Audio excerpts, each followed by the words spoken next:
हम लोग फ्रेंड्स बराबर जब ध्यान करते हैं तो ये सोचते हैं कि मुक्ति की बात करते हैं कि हम कैसे मुक्त हों। हमेशा से ध्यान का मतलब ही हमको लगता है जितनी देर हम कर रहे हैं तो उससे हमारी प्रोग्रेस होती जा रही है। यहाँ पर एक आज बड़ा सुंदर प्रश्न मुझे मिला कि जीव लौट कर क्यों आता है।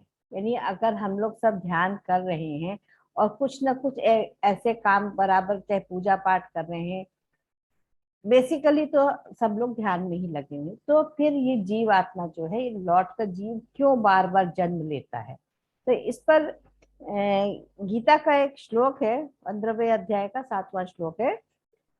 मम ममे वांशो जीव लोके जीव भूता सनातना। तो भगवान कह रहे कि ये मेरा अंश है, यहाँ जीव लोक अर्थात संसार में आकर जीव बना है। और यद गत्वा ना निर्वंतते तद्धाम परमम मम। मेरा परम धाम ऐसा है जहाँ जाने के बाद वापस लौटकर आना नहीं पड़ता है। तो फिर जीव को भगवान के धाम में जाना चाहिए। जैसे कोई संतान अपने पिता के घर जाती है, इसी प्रकार जीव को भगवान के धाम में जाना चाहिए। ये जीव पुनः संसार में लौटकर क्यों आता है। अब सबसे बड़ी चीज हमारे मन में भी ये प्रश्न उठेगा कि फिर हम लौट के बार बार क्यों आ रहे हैं। तो कहते हैं कि जैसे हम कहीं जाते हैं, मान लीजिए हम सत्संग में गए या हम किसी पार्टी में गए या हम किसी भी फंक्शन में जाते हैं, वहां हम गए और जब हम वहां से चलते हैं तो हम आपने देखा है बहुत ही बारीकी से हम एक एक अपने सामान को बटोरते हैं। कहीं कुछ छूट तो नहीं गया, बार बार जाके चेक करते हैं। होटल में गए तो चलते समय अरे भाई चेक कर लो, रह तो नहीं गया। इसी प्रकार ट्रेन से उतर रहे हैं या कहीं भी जाते हैं तो हम अपने सामान को 10 बार चेक करते हैं। लेकिन फिर भी क्या होता है कि हमारी चीजें छूट जाती हैं। अगर मान लीजिए हम यहाँ पर बैठे ट्रेन में हैं या हम कहीं सत्संग में गए हैं या कहीं भी गए हैं और हमको पता चल जाए कि हमारी चीज वहां पर छूट गई है, तो हम क्या करेंगे, हम दोबारा वापस जाएंगे और हम उस चीज को लेकर के आएंगे। क्योंकि क्या हमको लगता है कि वो चीज हमारी है, इसलिए हमको उसको लेकर के वापस आना है। तो इसी प्रकार से जीव का होता है। उसकी माया क्या होती है, उसका अपना क्या होता है। जो चीजें जीव के लिए उसके भाई बंधु, उसके मित्र, उसकी वस्तुएं, यानी आप किसी भी चीज में आपका जो है प्रेम राग जो है वो बना रहता है। हमारे कपड़े, हमारे गहने, है ना, हमारे बच्चे, हमारा हस्बैंड, हमारे माता पिता, हर चीज के लिए हमारे मन में राग बना रहता है। तो वो राग चूंकि हमारा समाप्त नहीं होता है, इसीलिए करके यहाँ पर हमको लौट करके यहाँ पर आना पड़ता है। तो भगवान कहते हैं कि वो तो पिता का घर है, अगर आप चाहे तो वहां पर बहुत ही आराम से रह सकते हैं, क्यों आपको आना है। लेकिन हम लोगों के साथ समस्या ये है कि हमें बार बार उन चीजों की याद आती है, तो हम इसलिए लौट करके आते हैं। और हम चाहे किसी भी योनि में हमको जन्म लेना पड़े, अगर हमारा बहुत ज्यादा उसके साथ में प्रेम जुटा हुआ है, बिल्कुल हम उसके साथ संलग्न है, हम उससे हम अलग नहीं हो पा रहे, तो वहां पर हमारे लिए ये होता है कि हमें चाहे कोई भी योनि लेनी पड़े हम वापस आते हैं। इसमें एक ये कथा है। एक बार गुरु नानक जी कहीं अपने शिष्यों के साथ जा रहे थे, तो वहां उन्होंने उनके शिष्य जो थे वो देख रहे थे कि एक दुकानदार बनिया जो था वो अपनी दुकान पर बैठा था और बड़ा सा अहाता था उसका, जैसे पुराने जमाने में हुआ करता था। हम सब ने देखा है, पुरानी दुकानें होती थी, सामने जगह होती थी। वहां पर एक बकरा आता था और बार बार उसका अनाज खाता था, जो गेहूं रखा है, चावल रखा है, उसमें घुस घुस के उसको खाता था। और रोज वो लड़का उसको बहुत बुरी तरह डंडे से पीटता था, वो आदमी जो बैठता था। ये उनका निरंतर सिलसिला चल रहा था, लेकिन वो बकरा वहां से हटता ही नहीं था। तो जिस दिन इनके शिष्य और ये लोग वहां से गुजरे तो इन्होंने जब ये देखा तो इनको बड़ा मतलब लगा कि, और ये हंस पड़े गुरु नानक देव। तो उसके शिष्य ने कहा कि वो उस बकरे को तो इतनी बेदर्दी से वो मार रहा है और आप हंस रहे हैं। तो कहने लगे कि देखो तुमको तो उसका एक पक्ष खाली दिख रहा है कि बकरा मार खा रहा है, उसका दूसरा पक्ष वो क्यों खा रहा है मार। उसका कारण ये है कि ये इसका पिता था पिछले जन्म में, ये दुकान इसकी अपनी थी। लेकिन उसको उससे इतना दुकान से मोह था कि मरने के पश्चात भी वो उस मोह को, अपने अन्न को छोड़ नहीं पा रहा था। इसलिए वो आता है, इतनी मार खाता है, लेकिन फिर भी वो उसी में मुंह मारता रहता है। अब ये बात लड़के को नहीं पता है, उसको भी याद नहीं है, मगर उसको उस जगह से इतना प्रेम है, इसलिए वो बार बार उस यहाँ पर लौट के आ रहा है। तो ये जीव जिस किसी भी वस्तु या जगह में आसक्ति, प्रियता या वासना रखेगा, उसे मृत्यु के बाद चाहे कोई भी योनि मिले, उसको उसी जगह वापस आना पड़ता है। अब आप देखिए, आपके घर में पक्षी आते हैं, चूहे आते हैं, किसी किसी के घर में आपने देखा बहुत चूहे आते हैं। हमारे घर पक्षी नहीं आते हैं, किसी के घर में जगह है या वहां पर क्यों आते हैं, आप उनको दाना भी खिलाते हैं।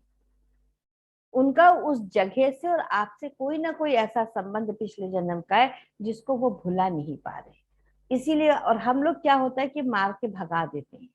तो अगर इतनी ये बात हमको आ सकती कि समझ में आ जाए कि हमको उनको मार के नहीं भगाना, उनका हमारे साथ कोई ना कोई ऐसा संबंध बना हुआ है जिसके कारण वो निरंतर हमारे पास आते हैं।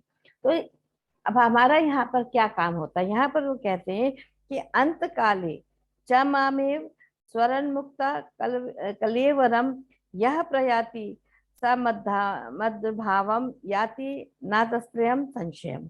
ये कहते हैं कि अंत काल के स्मरण से भी जीव भगवान को प्राप्त हो जाता है। हम लोग कहते हैं ना कि मृत्यु के समय जब आती है तो हम लोग कहते हैं कि अच्छा गीता का पाठ करो, या कहते हैं राम राम करो, कहते हैं ना। तो ये हमारे यहाँ सभी क्या ये होता है। तो कहते हैं उस समय अगर आप भगवान के साथ उसके सन्मुख हैं तो आपको भगवान का धाम प्राप्त हो जाना चाहिए। लेकिन क्या होता है? नहीं होता, क्योंकि सारी उम्र क्या है, हम हर चीज को अपना पकड़ के बैठे हुए रहते हैं। हमको लगता है कि जो कुछ भी है वो सब कुछ हमारा है।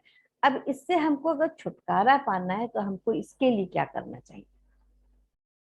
क्योंकि अंतकाल में केवल राम राम करने से राम नहीं मिलेंगे।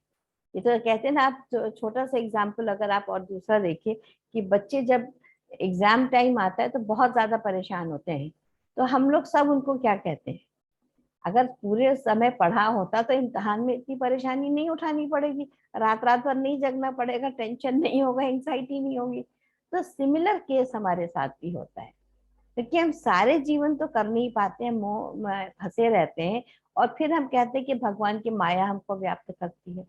भगवान की माया हमको व्याप्त नहीं करती, हम खुद उस माया में उलझना चाहते हैं। हर चीज को हम अपना समझते हैं। जैसे अगर आप ये मानिए कि एक व्यक्ति है या आप ही है, मान लीजिए आपने कहीं जाके प्रसाद चढ़ाया, ठीक है, आपने बहुत अच्छा महंगी मिठाई खरीदी या बहुत सारी खीर बनाई, और उस समय जब आपको वितरण करना होता है तो आप बहुत आसानी से सबको बांट देते हैं। उस समय आपके मन में ये मोह नहीं होता है कि हम बचा लें इसको। हमको लगता है कि अगर हमारे लिए इतना सा भी प्रसाद बच गया तो हम उससे संतुष्ट हो जाते हैं। होते हैं कि नहीं होते हैं? लेकिन उसी जगह अगर आपने अपने खाने के लिए मिठाई मंगाई है, चलो भाई आजकल 2,000 2,500 रुपए किलो भी मिठाइयाँ बिक रही, पहले तो 200-400 रुपए की आ जाया करती, तो वो भी हम खरीद के लाते। तो जब वो हमको खिलाना होता है किसी को, तो हम किस तरह से खिला पाते? वहां पर हमारा भाव क्या होता है, ये वस्तु मेरी है। तो अगर हम हर चीज को ये मान के चले कि जो कुछ भी हमको मिला है ये ईश्वर का है, यानी समर्पण कर दें। अगर हमारे पास कपड़े जेवर भी है तो हम ये मान के पहने कि ये भगवान के दिए हुए, भगवान की वस्तु है, इसका हम प्रयोग कर रहे हैं। भोजन जो हमको मिला है हम उसका प्रयोग कर रहे हैं, हम अपने पालन पोषण करने के लिए हम उसको खा रहे हैं। भाई बंधु जो हमारे हैं, हमारा परिवार है, हमारा सबसे ज्यादा मोह किससे होता है? पति और बच्चों से होता है। शादी से मतलब हर एक का अगर आप देखें कि जो मोह असल होता है वो पति पत्नी पति से होता है और बच्चों से होता है। पति को भी उतना नहीं होता है, वो थोड़ा सा अपने आप को अलग करके देख सकता है, उसके पास ये भगवान ने पुरुष को क्षमता दी है कि वो थोड़ा सा अलग होके देख सकता है। लेकिन एक अवस्था के बाद उसको भी लगता है कि हमारा जीवन साथी हमारे साथ हो। अब उनसे जब आपका मोह है तब और तो किसी और किसके साथ हो सकता है? तो हम हमारे जब ये साथी छूटने लगते हैं तो हमको बहुत दर्द होता है। अब आप देखिए, लेकिन छूटता तो सब कुछ निरंतर है। हम लोग बचपन में सब भाई बहन एक साथ पल के बड़े हुए, एक एक करके सबकी शादियां होती गई और अपना अपना घर सबका छूटता गया। फिर जहां शादी होके गई वो घर मेरा हो गया, उसको हमने कहा ये घर मेरा है। उस घर में भी आपने छोटे छोटे सामान खरीद के अपनी नई गृहस्थी बसाई। फिर क्या हुआ, नई चीजें आई, पुरानी चीजें आपने वहां से हटानी शुरू करी, है ना। हर बार नई चीज आती है, हम पुरानी वस्तुओं को हटाते जाते हैं। तो हमारा अलगाव तो बराबर हो रहा है, चीजें हमसे छूट रही हैं, लेकिन फिर भी हम इतनी कस के चीजों को पकड़े हुए हैं कि हम उनको छोड़ना नहीं चाहते। फिर हम कहते हैं कि भगवान की माया हमको व्याप्त कर ली। भगवान की माया बिल्कुल नहीं हमको फंसा रही, भगवान तो कह रहे हैं कि ये सब कुछ मेरा है, अगर तुम मेरे सामने समर्पण कर दो तो सब कुछ मेरा है। आप भोजन बनाते हैं, भोग लगा के खाते तो आपको बहुत प्रसन्नता मिलती है कि हाँ भाई आज हमने भगवान को भोग लगाया, भगवान ने खाया या नहीं खाया वो बात अलग है, वो हमारा भाव होता है। तो इसी प्रकार यदि हम हर चीज का समर्पण करते चले जाएं, हर चीज को छोड़ते चले जाएं, क्योंकि अल्टीमेटली सब कुछ छूटना ही है। भाई बहन, एक अब अवस्था क्या आ गई कि कोई आपकी बात सुनता है क्या? हमें मालूम है कि कोई भी हमारी बात नहीं सुनता है। वो बात अलग है कि मैं नलनी की बात बहुत सुनती हूँ, नलनी जो कह देती है वो मैं सुन लेती हूँ, मान लेती हूँ। लेकिन अगर आप जनरली देखें, आपसे भी अगर हम कहें कि आप इस काम को करिए तो क्या आप करेंगे?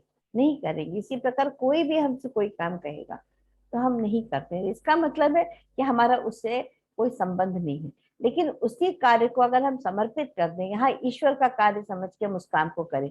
हम कपड़े पहन रहे हैं, ये ईश्वर द्वारा दिए गए हमारे कपड़े हैं, इसलिए हम इनको पहन रहे हैं। जेवर हमको मिला है, ईश्वर के द्वारा मिला है, इसलिए हम उसको पहन रहे हैं, हम उसका उपयोग कर रहे हैं, लेकिन उसको हमें समर्पित कर देना है। वो समर्पण भाव हमारे अंदर नहीं आ पाता है। वो नहीं आता तो इसलिए ये जो जीवन का आवागमन है हमारा, ये निरंतर चलता चला जा रहा है। तो इससे मुक्त होने का अब हमें क्या उपाय करना है?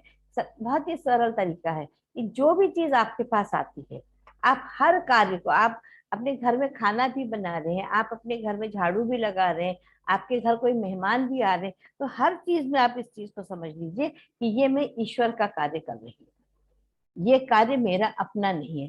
तो जब हम यहाँ से एक अहंकार, अपना स्व हटाते चले जाएंगे, तो हमारे लिए जीवन जो है वो बहुत सफल हो जाता है। अब इस पर देखिए, अब एक और बड़ा अच्छा उदाहरण एक पंडित जी ने दिया कि वो गए कहीं प्रवचन करने, उनको तखत मिला। पहले तो तखत लगा करते थे कि उस पर उनका बढ़िया चादर बिछा, मसनद लगा, माइक रखा गया, सब कुछ रखा गया, और उन्होंने बहुत देर तक अपना प्रवचन दिया। लोगों ने बड़े प्यार प्यार से सुना। अब जब वो वहां से चलने लगे तो क्या वो उस तखत को ले जा सकते हैं? क्या वो उस चादर को वहां से ले जा सकते हैं? माइक को ले जा सकते हैं? नहीं, कुछ भी नहीं ले जा सकते। अल्टीमेटली क्या है कि उनको अकेले जाना है वहां से। तो हमारी सोच में केवल यही फर्क होता है, हम हर चीज पर अपना आधिपत्य समझते हैं कि ये चीज मेरी है। आए कैसे थे सोचिए, जब हमारा जन्म हुआ था तो हमारे पास क्या था? हमारे शरीर पे कपड़ा भी नहीं था। जब हम जाएंगे तो उस वक्त हम लोगों के मोहताज है कि वो हमारे शरीर का क्या करेंगे। वहां पर भी हमारा कोई अधिकार हमारा नहीं रह जाएगा। वो हमें कौन से कपड़े पहनाएंगे, नहीं पहनाएंगे, नहलाएंगे, नहीं नहलाएंगे, कैसे हमारा अंतिम संस्कार करेंगे, हमको नहीं पता है। फिर भी हमारा जो मोह है वो अपने शरीर से, अपनी हर वस्तु से बहुत ज्यादा बना रहता है। तो केवल यही एक कारण है कि जिसकी वजह से हम लोग बार बार जो होते हैं वो हम लौट करके इस जीवन में आते हैं। तो यहाँ से हमको अलग होने के लिए इस बात को, बहुत इस तथ्य को अच्छी तरह से समझ लेना चाहिए। तो वस्तुओं के साथ केवल अपनेपन की मान्यता होनी चाहिए, उसको अपना समझना नहीं है। अपनेपन की मान्यता होनी चाहिए, ये मान, हमें केवल ये समझ है कि हाँ ईश्वर का दिया हुआ ये हमारे पास है, तो हम इसको हम इस्तेमाल करने के लिए आए हैं। देखिए, एक मूवी चलती है, आप देखते हैं, मूवी देखने जाते हैं मूवी हॉल में, एक मूवी आई, उसी स्क्रीन पर दूसरी मूवी आ गई, तो उसमें से क्या चीज आपने उसमें से देखा और उसके बाद वो सारा कुछ आपका छूट गया, आपने पकड़ा क्या उसको? जो भी कैरेक्टर्स हैं, अलग अलग तरह के कैरेक्टर्स आ रहे हैं, तो यहाँ पर केवल हमारा इतना ही फर्ज है कि हम जो कुछ भी इस्तेमाल कर रहे हैं, अगर हमको ये समझ में आ जाए कि जीव क्यों लौट करके बार बार आता है, तो इस चीज को समझने के पश्चात इस पर अमल करना है। ये ईश्वर को दोष देना कि हे भगवान, तुम्हारी मोह माया है जिसमें हम निरंतर फंसते चले जा रहे हैं। नहीं, ऐसा नहीं होता है। हमको बुद्धि दी है समझने के लिए, हमको लोगों का सत्संग हमको मिलता है, लोग हमको निरंतर बताते हैं। आप कितनी भी चीजों को आप देखिए, आपको मिलती चली जाएंगी, और मिलने के बाद हम उसके साथ में क्या करते हैं। इसी में एक और बड़ी अच्छी कथा शायद आपको पहले भी बताई थी कि एक गुरु का पास किसी ने उनको अपने शिष्यों के साथ एक आश्रम में रहते थे, उनको एक उन्हें शॉल गिफ्ट करा था कि गुरुजी ये शॉल हम आपके लिए लाए हैं। अब वो शॉल तो बहुत महंगी शॉल थी, तो गुरुजी ने कहा अच्छा इसको अलमारी में रख दो। अब उनके कई शिष्य थे, तो उसमें से एक शिष्य को लगता था कि ये जो इनका मेन शिष्य होगा ये उसको देंगे, तो उसका मन जो था ध्यान के बजाय उस शॉल में निरंतर लगा रहता था कि किसी भी प्रकार से ये शॉल जो है गुरु जी तो पहन नहीं रहे, मुझे मिल जाए। देखिए, मोह माया की बात है, जो हम कहते हैं कि कोई और देता है, ये हमारी अपनी होती है। धीरे धीरे क्या हुआ कि शॉल तो वहीं रखी रह गई, और उसकी असमय मृत्यु हो गई, जो किसी कारण से, कारण मुझे याद नहीं है, लेकिन समझ लीजिए कोई भी कारण हुआ होगा, मृत्यु उसकी हो गई। तो उनके और शिष्यों ने गुरु से पूछा, गुरु जी वो तो इतना बड़ा आपका परम शिष्य था, इतना ध्यान उपासना करता था, सारे नियम पालन करता था, तो वो तो अवश्य मोक्ष धाम उसको मिला होगा। तो गुरु हंसे, कहने लगे जाओ वो शॉल उठा लाओ। वो शॉल आई तो उसमें एक कीड़ा था। कहने लगे ये है कि उसका पूरा ध्यान जो था इस शॉल में लगा हुआ था, तो वो ये कीड़ा बन के देखो इस शॉल में आया, जब तक अभी यहाँ से नहीं निकलेगा तब तक ये आगे की जर्नी अपनी कैसी पूरी करेगा। तो ये हमारा मोह होता है। हर चीज के ऊपर हम अपने को ये समझने लगते हैं कि ये हमारी, और हम ले क्या जा सकते हैं यहाँ से। तो ये छोटे से बड़ा अच्छा इसका आज का मुझे टॉपिक लगा था कि जीव लौट कर क्यों आता है बार बार, और जो हम दूसरों के ऊपर दोषारोपण करने लगते हैं कि हाँ ये उनके कारण हो रहा है, उनकी वजह से हो रहा है, तो ऐसा कुछ भी नहीं होता है। जो कुछ भी होता है उसका सबका कारण केवल हम होते हैं। तो पूरा सीधा